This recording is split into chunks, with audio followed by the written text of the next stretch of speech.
Okay, let's recap where we are.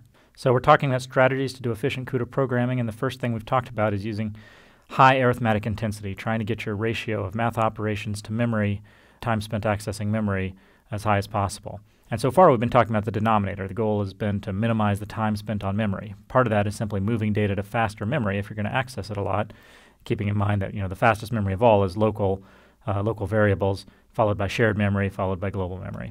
Another thing you can do is use coalesced global memory accesses. So when you are accessing global memory, try to do it quickly. And the trick there is adjacent threads are accessing a contiguous chunk of memory. Usually they're accessing adjacent memory locations. Well, what else do we need to think about when we're writing efficient CUDA programs? In addition to striving for high arithmetic intensity, we also want to avoid thread divergence. Let me explain what that means.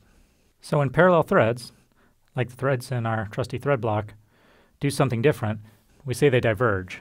So we had some code that looked like this in a kernel. You're doing some stuff, and you reach an if statement. You say if condition is true, then execute some code, else execute some other code, and you proceed. So if you think about a whole bunch of threads in a kernel executing this code, all these threads are going to get down here.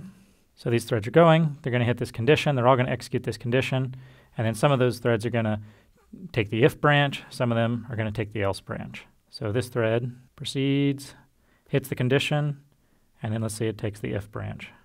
Maybe this thread proceeds, when it hits the condition, maybe it takes the else branch. Perhaps this thread takes the else branch as well, and maybe this thread takes the if branch. Okay, so these threads have diverged. Of course, in this particular case, afterwards they're going to all proceed together again. So this thread's going to keep on going, finish the if code. This thread will keep on going, finish the if code. These two threads will each keep proceeding and do the else code, and then they'll all converge again.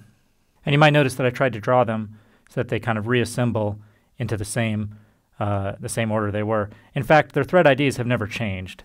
Okay, this is still thread 0, this is still thread 3, this is still thread 2, thread 1 and thread 2. So their thread indexes don't change. It's just the path that they're executing through the program is different. So that's what divergence means. This is thread divergence, threads that do different things.